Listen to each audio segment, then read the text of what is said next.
Arcade-moi ça, aujourd'hui épisode numéro 12 sur les réparations au McFly Bar Arcade. Aujourd'hui on a une to-do list de plein de petites affaires, pas des gros bugs, mais j'ai vraiment de l'entretien régulier à faire sur des machines qui viennent à être malmenées, veux pas, dans une atmosphère d'arcade. On va commencer par le bouton de flipper de la Fishtails, parce que oui, les gens qui jouent avec tellement d'intensité viennent à un moment donné à carrément péter le bouton. Eh oui, ça fait qu'on va en remettre un neuf. Les pattes de la Fireball. Ouais, c'est ça. La Fireball a besoin d'être réajustée, elle shake un petit peu. Ça fait que ça, c'est quand même juste très mineur comme fixe. On va éventuellement revérifier encore le joystick de la Dragon's Lair 2. J'ai goût de aussi commencer par l'écran de la Galaga, en fait. J'ai envie d'avoir un beau petit quick win avec ça. Il y a de la misère avec son vertical sync. On va l'ajuster ça. L'écran de la Bubble est down. Sûrement un cap kit va être nécessaire. Je pense pas faire ça aujourd'hui. Même chose avec l'écran de la Arabian. On sait que ça prend un cap kit sur celui de la Arabian. Après ça, les pop bumpers de la Alien Poker sont un peu weak. On va essayer de réviser aussi le T-Molding, la Centipede. Essayer de mettre la Dragon's Lair 1 en mode easy parce qu'en ce moment il est un peu trop difficile. Après ça, la Raiden, le bouton numéro 2 du tir colle. La manette de Miss Pac-Man, Upright et Cocktail sont défaillantes. Et les slingshots de la Fireball aussi sont un peu weak. Ok, ça fait que... puis il y en a, faudrait que je rebranche les fans aussi dans les cocktail tables parce qu'elles ont chaud et reboot assez régulièrement. Alors ça aussi, ça serait un must. Ok, fait que bonne petite journée, plein de petits fixes à faire. À part les écrans qui sont down, le reste, je devrais être bon pour tout faire ça. Allons-y tout de suite avec les boutons de la Fishtails. En ce moment, il y avait un blanc, un rouge qui avait déjà été changé. Alors j'en ai trouvé deux blancs dans nos spare parts. Alors, on va... Ça, c'est la poste. Et j'en ai trouvé deux blancs. On va slider ça in. J'ai préalablement dévissé l'ancien bouton. J'ai dévissé les deux vis de maintien du board de switch opto. On trouve la bonne note, ce qui n'est pas toujours facile, hein. Il y a plusieurs sortes de filets. Alors, avec la bonne note, on revisse et on réinstalle. Une fois réinstallé, on s'assure que le dégagement de la petite lamelle à l'intérieur de l'opto se fait très bien, qu'elle sort complètement de l'assemblage. Alors, quand je dis opto, c'est les deux petits blocs ici. Il y a des petits LED infrarouges là-dedans. Alors, en appuyant, le dégagement est bon. On passe à l'autre. Autre fait intéressant à noter dans un bouton, il y a tout le temps une petite notch de plastique ici qui sert en fait à faire en sorte que le bouton ne se mette pas à faire une rotation sur lui-même et peut-être s'auto-dévisser à la longue. Alors, il y a un sweet spot. Il faut juste le retrouver et voilà, ça fait en sorte que le bouton est parfaitement en place. Alors un peu de testing pour le fun, tout réagit super bien. Là on serait dû quand même pour un bon clean-up et changer au moins les élastiques des flippers. Elle est très sollicitée la machine ici, elle a besoin d'un nettoyage pratiquement à chaque semaine. Un petit nettoyage rapidos en surface a vraiment fait beaucoup de bien à éclaircir le playfield. J'ai réussi à trouver deux robbers de fortune pour l'instant. L'important, c'est qu'ils ne sont pas cassés comme les autres. Ils vont toffer le temps qu'on en achète d'autres. Éventuellement, ce qu'on va mettre, ça va être juste des robbers de silicone, comme j'ai mis entre autres ici dans la countdown. Ça, c'est indestructible. Juste besoin de nettoyer, ça dure à vie. Alors, éventuellement, toutes les machines vont être montées comme ça. Alors, voilà pour la Fishtails. On va faire... écoute, on va se promener, hein? On va aller d'un bord puis de l'autre. Là, je vais aller setuper l'écran de la Galaga parce que je veux qu'elle rallume pour aujourd'hui. Bon, fait que cocher des trucs de la liste, ça fait du bien. Bouton, Fishtails, ça c'est beau. Une affaire qui est le fun, là je viens de tirer la Galaga du mur et puis en dessous ce que j'ai trouvé c'est un Plastic Dome de button pour Atari qui était celui du troisième bouton de la Missile Command qui avait dévissé et je l'ai remplacé avec un autre mais qui n'est pas la même hauteur, ça fait que là j'ai retrouvé le troisième de la bonne hauteur, fait que les bouts, la mousse sur le bout du nez, voyons toi, qu'est-ce que c'est ça? Yeah. Ok, ça fait que Missile Command va avoir bientôt 3 boutons de la même hauteur. C'est ça que je voulais dire. Ok, ça fait que... là, ce que je veux vous montrer, c'est le bug qu'on a avec l'écran de la Galaga. Eh oui, on a un bon petit problème de sync. Hey, crime, ça a l'air presque jouable pareil de même. On essaye dessus, hein? Yeah!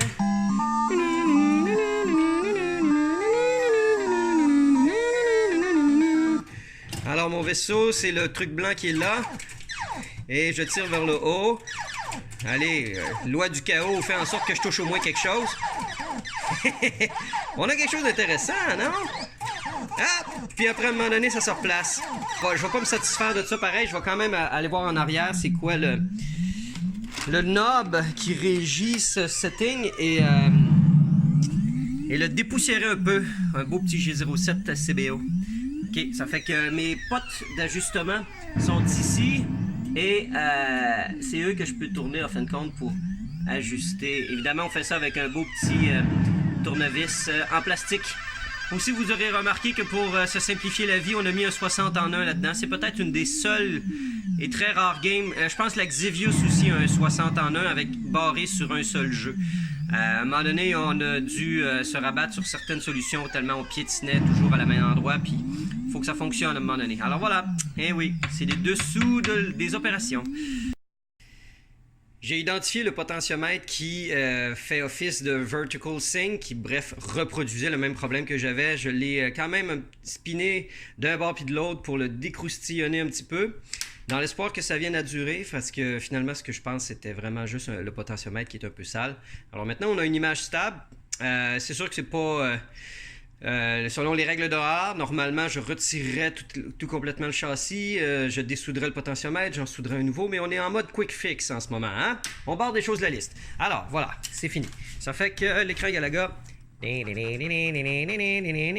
ce que j'ai vraiment envie de régler, c'est le joystick de la Dragon's Lair 2, parce que il m'énerve.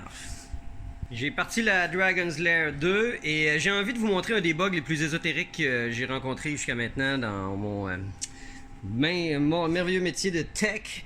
Le plus gros problème qu'on a avec le joystick, c'est quand on va aller à gauche ou n'importe quoi, le joystick ne semble pas répondre. Alors, je vais vous montrer. OK? Au début de la partie, il faut aller 3 fois à gauche pour se sauver de la belle-mère qui veut nous tuer. Inspiré de faits vécus. Et invariablement, on mange le rouleau à pâte sur la tête parce que même si on va à gauche au bon moment, ça ne fonctionne pas. OK? Alors allons-y une deuxième fois pour bien comprendre. Ça va flasher à gauche. Go to the left. And doesn't work. OK? Mais si on met le contrôle panel à la verticale, OK? Check this shit out. Je me suis rendu compte que ça marchait quand je mettais le joystick à la verticale. Vous l'entendez? Bon, ben voilà. Alors, c'est purement mécanique et je dois comprendre pourquoi le joystick marche juste quand on lève le panneau de contrôle. Bon, ça fait longtemps que j'ai pas joué, hein? Alors, je m'amuse un petit peu.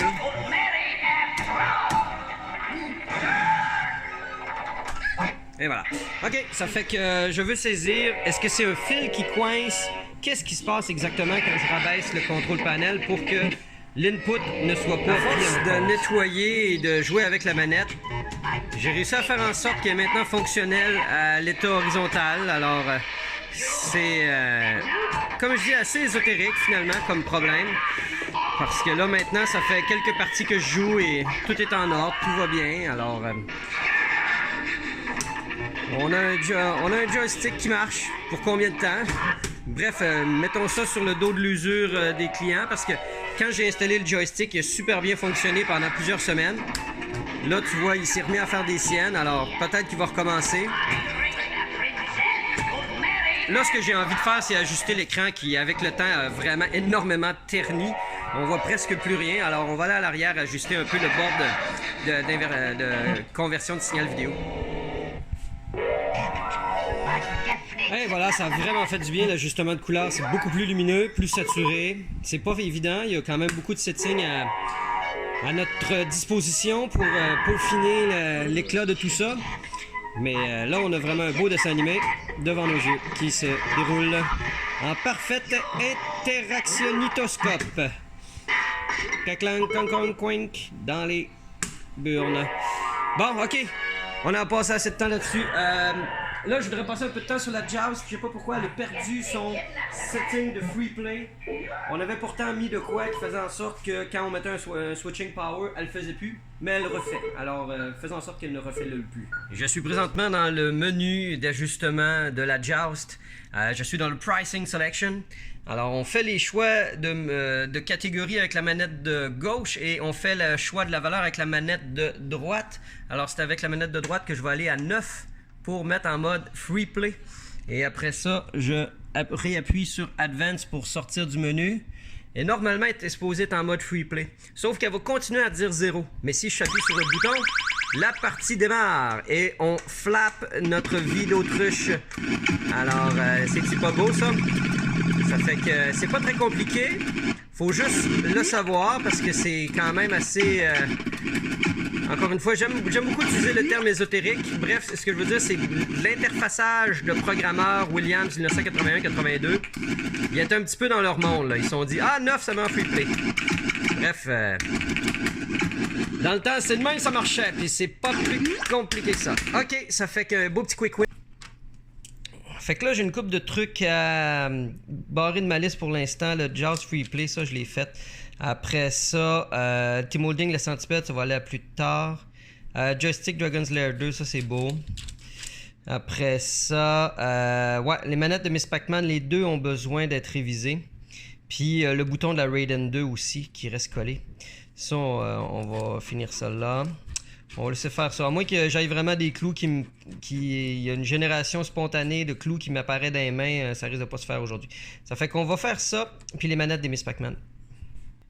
Je viens de checker les deux boutons. Je les avais déjà nettoyés un peu la semaine passée. Hier, on me disait non, ça colle encore, mais je pense que la personne s'était mêlée parce que je regarde les pitons, puis ils sont franchement hyper ultra opérationnels. Je vois absolument aucun semblant d'accrochage ou de gommage.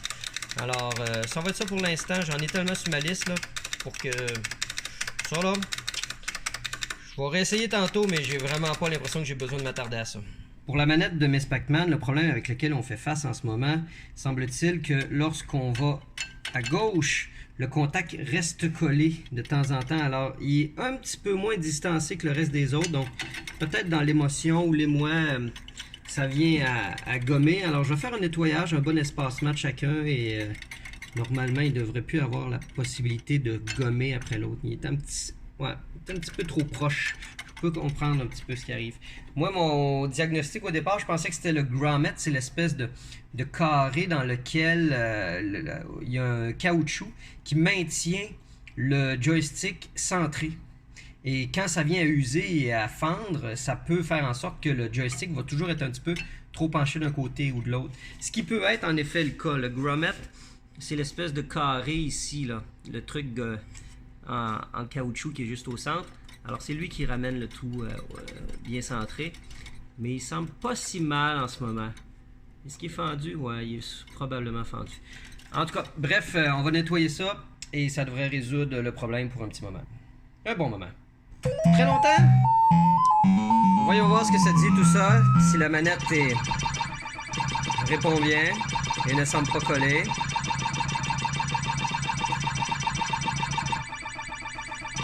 Jusqu'à maintenant, tout va bien. Franchement, j'ai rien à dire. Le Raiden 2, on peut barrer ça. J'avais la Cocktail Upright. Avant de filer l'autre barre, j'oubliais que la Defender...